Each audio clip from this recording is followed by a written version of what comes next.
모든 시험 무거운 짐을 주 예수 앞에 아뢰이며 근심에 쌓인 날 돌아보사 내 근심 모두 맡으시네. 내 모든 괴로움 닥치는 환난 주 예수 앞에 아뢰이며 주께서 친히 날 구해 주사 넓으신 사랑 베푸시네. 무거운 짐을 나 홀로 지고 견디다 못해 쓰러질 때 불쌍히 여겨 구원해 주리 은혜의 주님 오직 예수. 내 짐이 점점 무거워지네.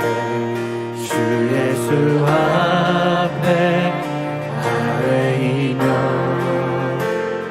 주께서 친히 날 구해 주사 내 대신 짐을 져주시네.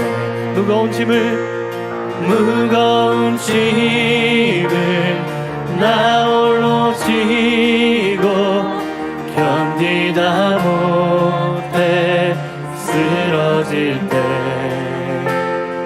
불쌍히 여겨 구원해 주 은혜의 주님 오직 예수.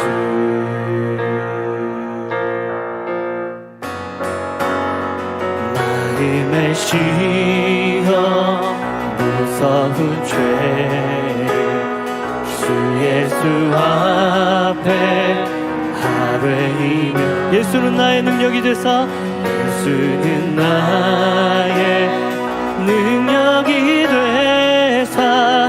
세상을 이길 힘 주시네.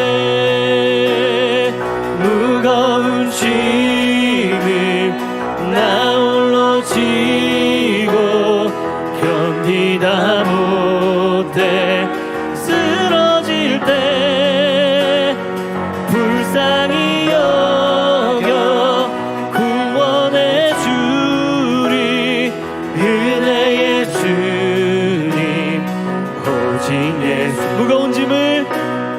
무거운 짐을 나 홀로 지고 견디다 못해 쓰러질 때 불쌍히 여겨 구원해 주리 은혜의 주님 오직 예수. 무거운 짐을 나 홀로 지고 견디다 못해 쓰러질 때 불쌍히 여겨 구원해 주리 은혜의 주님 오직 예수. 주 앞에 나와 제사를 드리네. 마음 열어 내 삶을 드리네. 주를 봅니다. 끝없는 사랑 날 회복시키네. 이제는 들어 주 보내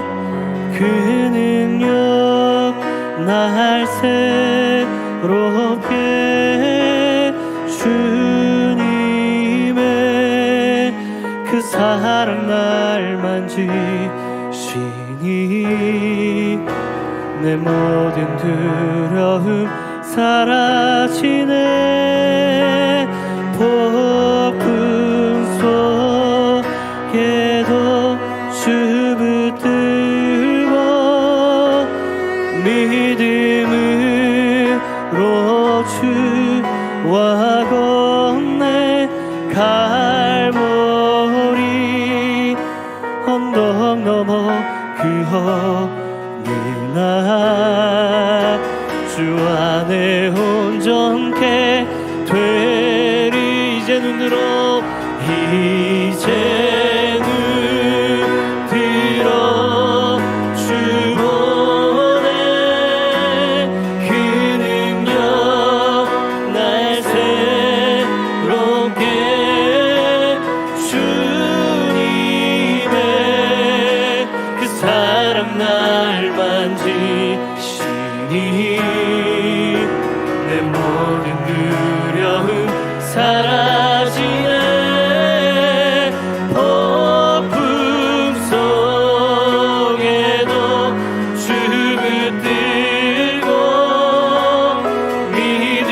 믿음으로 주와 건네 갈보리 언덕 넘어 그 어느 날 주 안에 온전케 되리.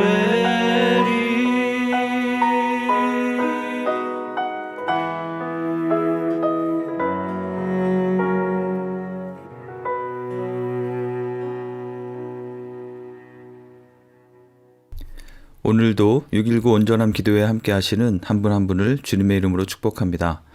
오늘 묵상할 본문은 누가복음 21장 25절에서 38절입니다. 말씀을 봉독하겠습니다. 1월 성신에는 징조가 있겠고 땅에서는 민족들이 바다와 파도의 성난 소리로 인하여 혼란 중에 곤고하리라. 사람들이 세상에 임할 일을 생각하고 무서워함으로 기절하리니 이는 하늘의 권능들이 흔들리겠음이라. 그때의 사람들이 인자가 구름을 타고 능력과 큰 영광으로 오는 것을 보리라. 이런 일이 되기를 시작하거든 일어나 머리를 들라. 너희 속량이 가까웠느니라 하시더라. 이에 비유로 이르시되 무화과 나무와 모든 나무를 보라. 싹이 나면 너희가 보고 여름이 가까운 줄을 자연히 아나니 이와 같이 너희가 이런 일이 일어나는 것을 보거든 하나님의 나라가 가까이 온 줄을 알라. 내가 진실로 너희에게 말하노니 이 세대가 지나가기 전에 모든 일이 다 이루어지리라. 천지는 없어지겠으나 내 말은 없어지지 아니하리라. 너희는 스스로 조심하라. 그렇지 않으면 방탕함과 술 취함과 생활의 염려로 마음이 둔하여지고 뜻밖의 그날이 덫과 같이 너희에게 임하리라. 이날은 온 지구상에 거하는 모든 사람에게 임하리라. 이러므로 너희는 장차 올 이 모든 일을 능히 피하고 인자 앞에 서도록 항상 기도하며 깨어 있으라 하시니라. 예수께서 낮에는 성전에서 가르치시고 밤에는 나가 감람원이라 하는 산에서 쉬시니 모든 백성이 그 말씀을 들으려고 이른 아침에 성전에 나아가더라. 아멘. 우리는 지금 우리를 위한 예수님의 고난과 사랑을 묵상하는 사순절 기간을 보내고 있습니다. 오늘 본문 누가복음 21장의 내용은 예수님께서 십자가에 달리시기 전 마지막 일주일 중에서 화요일에 있었던 강론에 대한 기록입니다. 예수님께서 금요일에 십자가에 달려 죽으셨기 때문에 오늘 본문의 말씀은 예수님께서 죽으시기 3일 전에 하신 말씀인 것입니다. 오늘 본문의 내용은 누가복음 21장 5절에서부터 이어지는 내용인데요. 이 말씀의 시점에 걸맞게 예수님께서는 마지막 때 종말에 대한 말씀을 하셨습니다. 어제 6.19 온전한 기도회를 통해 박민구 집사님이 잘 설명해 주신 대로 예수님은 예루살렘 성전이 파괴될 것에 대해 말씀하시면서 또한 예수님의 재림을 통해서 오게 될 세상의 종말에 대해서도 말씀하시고 계신 것입니다. 특별히 21장 7절에서 이러한 일들이 언제 일어날 것인지 그 때와 징조를 물은 질문에 대한 대답으로 말씀을 하셨는데요. 첫 번째로 대답하시면서 강조하신 것은 8절에 나옵니다. 이 때에 대한 것으로 미혹하는 자들이 많을 것이니 그런 자들을 따르지 말고 주의하라고 하셨습니다. 그리고 이어서 일어나게 될 여러 가지 징조에 대해서 33절까지에 걸쳐서 말씀하시고 계신 것입니다. 이 중에서도 어제 본문인 24절까지는 주로 예루살렘의 성전 파괴에 대한 것이었다면 오늘 본문 25절부터는 예수님의 재림을 통한 세상의 종말에 대해서 말씀하셨습니다. 이 중에서 예루살렘과 성전의 파괴는 역사적으로 AD 70년 로마의 디도 장군에 의해서 예루살렘이 초토화되어 멸망당한 그 역사적 사건을 통해서 이미 성취되었습니다. 그러면 이제 세상의 종말이 남아있는데요. 예수님께서 말씀하신 징조들을 우리가 알고 있는 특정한 사건들과 연결지으면서 특정한 때를 도출하여 확정하며 주장하는 것은 경계하고 주의해야 하겠습니다. 사도행전 1장 7절에서 이르시되 때와 시기는 아버지께서 자기의 권한에 두셨으니 너희가 알 바 아니요 라고 예수님께서 승천하시기 직전에 분명하게 말씀하셨기 때문입니다. 그렇다면 그럼에도 불구하고 예수님께서 이 종말의 징조에 대한 말씀을 주신 이유는 과연 무엇일까요? 종말의 징조에 대한 예수님의 말씀을 통해서 분명하게 알 수 있는 가장 확실한 한 가지 사실은 예수님의 재림과 세상의 종말이 반드시 온다는 것입니다. 이것은 이제 곧 예수님께서 십자가에 달리시게 될 때 사방으로 흩어지며 큰 두려움과 불안함에 빠지게 될 제자들과 또 예수님을 믿고 따르던 사람들에게 어떤 의미를 주는 말씀이었을까요? 아마도 예수님께서 이 말씀을 하셨던 이 시점에서는 대부분의 사람들이 예수님의 말씀을 그저 의아하고 놀라운 이야기로 들었을 수도 있겠습니다. 하지만 나중에는 이 말씀이 그들로 하여금 영원하신 하나님 나라를 소망하며 극심한 박해와 또 두렵고 혼란스러운 정세 가운데서도 담대하고 확신 있게 믿음을 지키며 하나님 나라를 위해서 헌신하며 살아갈 수 있게 해주었을 것입니다. 그리고 그것은 지금 우리에게도 동일하게 해당되는 것입니다. 1월 성신, 해, 달, 별들에 무언가 심상치 않은 징조가 있고 또 거대한 쓰나미와 같은 성난 파도 소리로 인해서 민족들이 혼란스러워하며 당황스러워할 것이라고 말씀하셨습니다. 이것은 10절의 표현에 의하면 곳곳에서 전쟁의 소식이 들려오고 또 큰 지진과 기근의 여러 자연재해와 또 팬데믹 전염병이 있겠고 또 하늘로부터도 무언가 무서운 징조들이 있을 것이라는 것입니다. 이에 대한 세상 사람들의 반응은 이러한 일들 이후에 세상에 불어닥치게 될 일들을 생각하면서 무서워하여 기절해버릴 정도일 것이라고 하셨습니다. 우리가 재난영화에서 보는 그러한 무시무시한 장면이 실제로 우리가 살고 있는 이곳에 일어나게 된다면 그 두려움과 공포는 이루 말할 수 없을 정도일 것입니다. 그런데 28절에서 예수님은 이렇게 말씀하셨습니다. 이런 일이 되기를 시작하거든 일어나 머리를 들라 너희 속량이 가까웠느니라. 모두가 기절할 정도로 극심한 공포에 빠져드는 상황에서 주님을 따르는 자들에게는 오히려 머리를 들라고 하십니다. 왜냐하면 종말은 단순한 세상의 멸망이 아니라 예수님의 다시 오심을 통해서 완전하신 하나님 나라가 임하게 되고 그동안 세상 가운데서 핍박받고 박해받으며 믿음을 지켜오던 그리스도인들이 속량을 얻게 되는 때가 되기 때문입니다. 예수님께서는 천지는 없어지겠으나 이 말씀은 없어지지 않으리라고 하시면서 예수님의 재림을 통해서 완전하게 이루실 하나님 나라에 대해서 분명하게 약속하며 강조하고 말씀하시는 것입니다. 그리고 그 말씀을 듣던 사람들이 살던 세대 안에서 성전 파괴가 실제로 일어나는 것을 경험하게 되면서 이 세상의 종말도 반드시 말씀하신 그대로 이루어지게 될 것임을 믿음으로 붙잡을 수 있게 하셨습니다. 우리가 살고 있는 이 시대에 일어나는 일들을 돌아보면 예수님께서 언제라도 바로 오셔도 이상하지 않을 만큼 난리와 재난의 소식이 많습니다. 인간의 욕심과 욕망으로 파괴한 지구 환경의 역습같이 보이는 거대한 자연재해들, 전 세계가 꼼짝없이 당하고 있는 코로나19 팬데믹, 그리고 정치적인 야욕과 자신의 욕심을 위해서 다른 민족과 나라를 압제하고 침략하며 일으키는 전쟁으로 인해서 희생당하고 있는 세계 곳곳에 있는 수많은 무고한 생명들.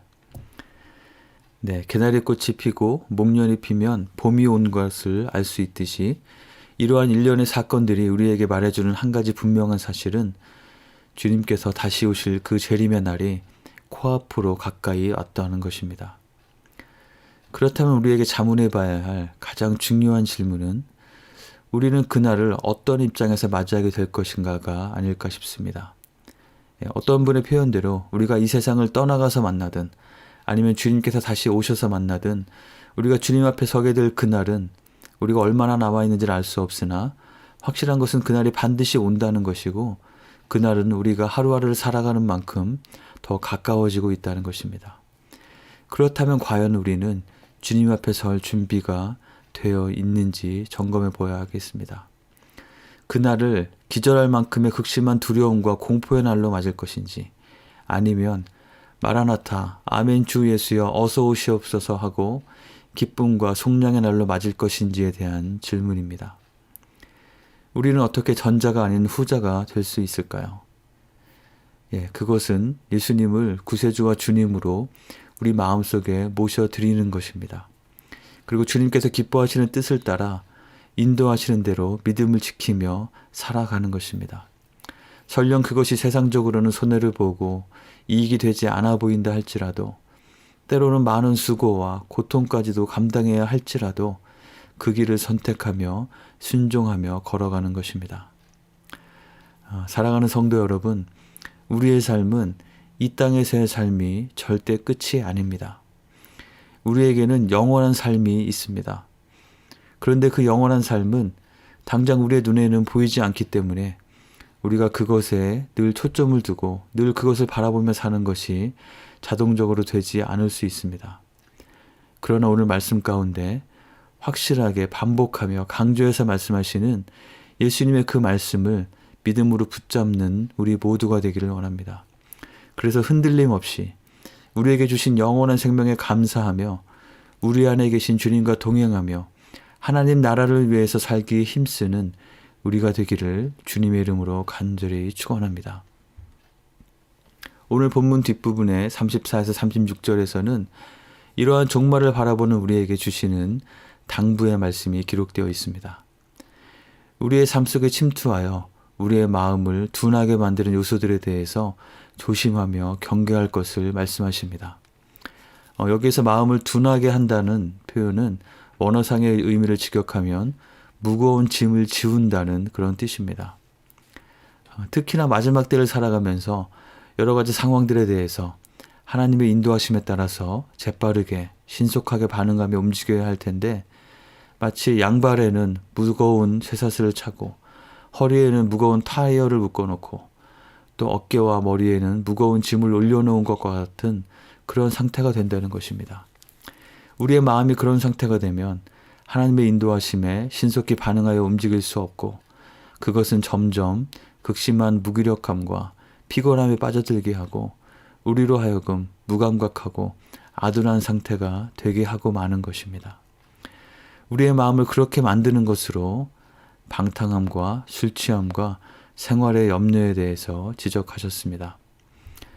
방탕함은 가진 것을 무분별하게 탕진하는 것을 말합니다.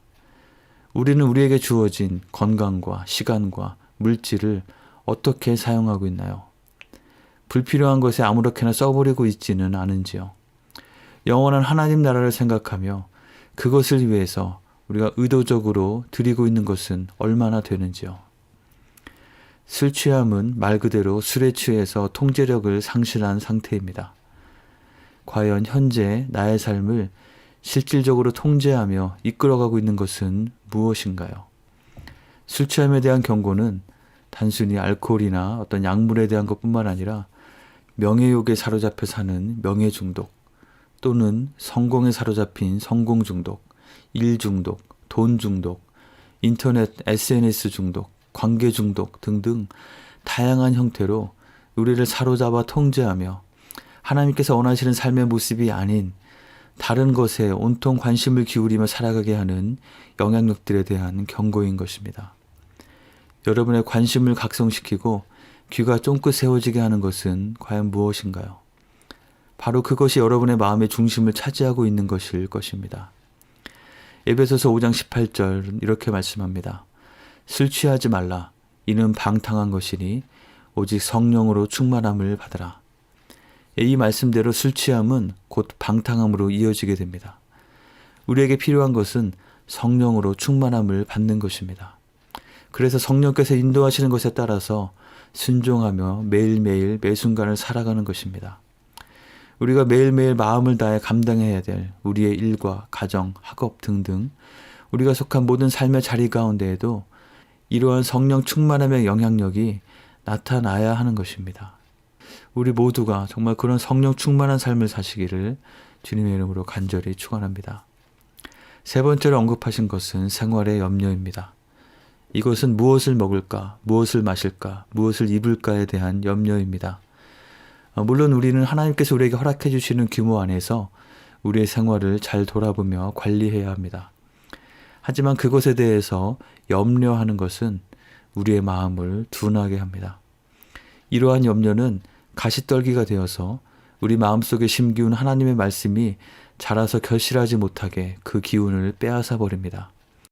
예수님은 마태복음 6장에서 염려는 하나님의 자녀가 아닌 이방인에게나 어울리는 것이니 염려하지 말고 일용할 양식을 늘 채우시는 하나님을 신뢰하며 오히려 먼저 하나님의 나라와 의를 구하는 삶을 살라고 말씀하셨습니다. 혹시 어떤 염려가 여러분의 마음에 평안을 깨트리고 있지는 않으신지요?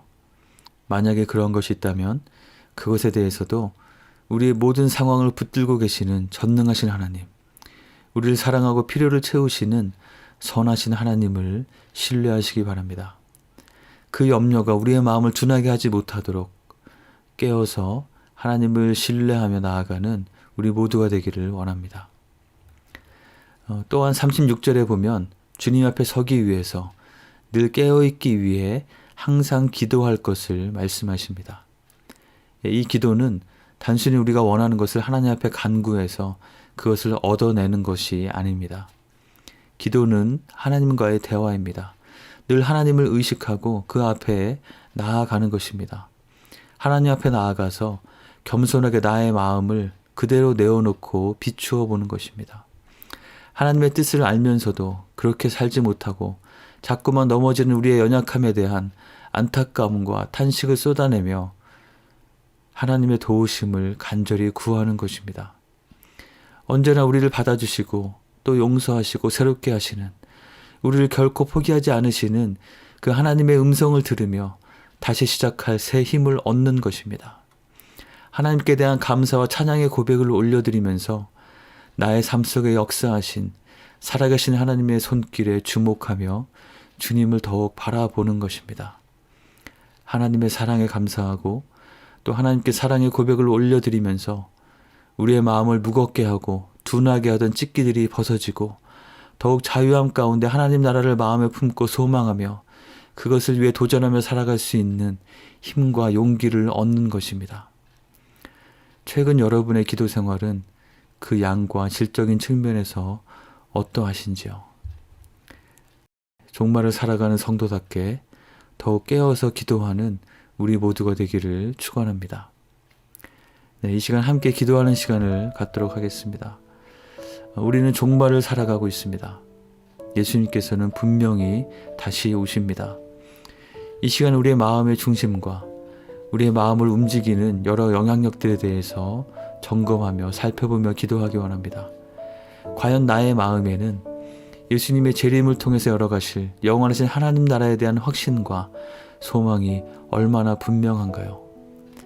나도 모르게 방탕함이나 술 취함이나 생활의 염려가 나의 마음에 자리를 차지하여 나의 마음을 무겁고 둔하게 하고 영적인 생명력이 약해지고 활력을 빼앗아 갖고 있지는 않은지요. 항상 기도에 힘쓰므로 깨어있는 오늘 하루가 될 수 있도록, 그래서 성령의 인도하심을 잘 알아듣고 재빠르게 바로바로 순종하는 삶을 살아갈 수 있도록 인도하심을 구하며 함께 간절히 기도하겠습니다.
코로나 팬데믹 사태가 많이 안정화되어서 이제 본격적으로 위드 코로나 시대로 접어들고 있는 것 같습니다. 그러나 아직도 한국을 비롯하여 바이러스로 인해서 크게 고통받고 있는 곳들이 있습니다. 그곳들을 기억하면서, 고통 중에 있는 분들을 기억하면서 함께 기도하겠습니다. 그리고 러시아의 침공으로 큰 고통 중에 있는 우크라이나를 위해서 기도합시다. 속히 전쟁이 멈추고 평화가 임하도록 기도하겠습니다. 특별히 임광택 선교사님과 정광섭 선교사님 가정과 또 함께하는 성도들의 안전을 위해서, 그리고 그 전쟁의 상황에서 어려움에 처한 사람들을 돕는 그 사역 위에 함께 해주시도록 이 시간 간절히 기도하겠습니다.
마지막으로 우리 교회 공동체를 위해서 기도합시다.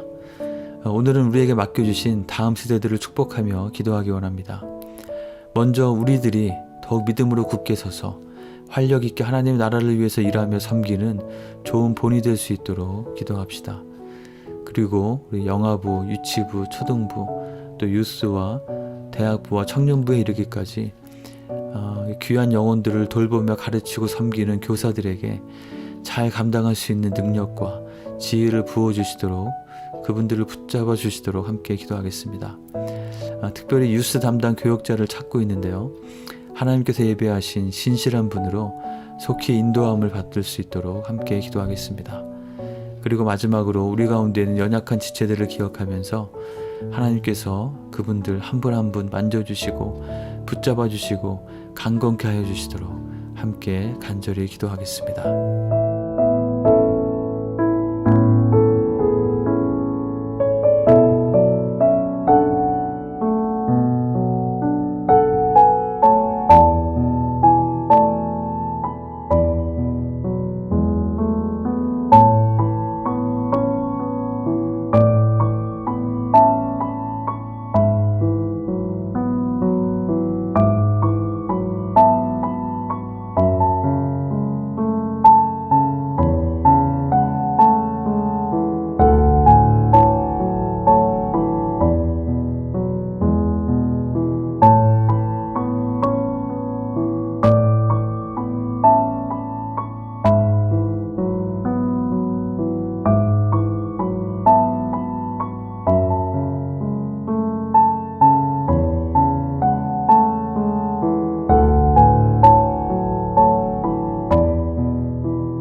주님 가르쳐 주신 기도를 같이 드리겠습니다.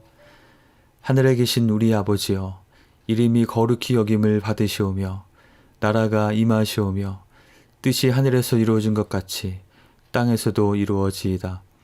오늘 우리에게 일용할 양식을 주시옵고 우리가 우리에게 죄 지은 자를 사하여 준 것 같이 우리의 죄를 사하여 주시옵고 우리를 시험에 들게 하지 마시옵고 다만 악에서 구하시옵소서.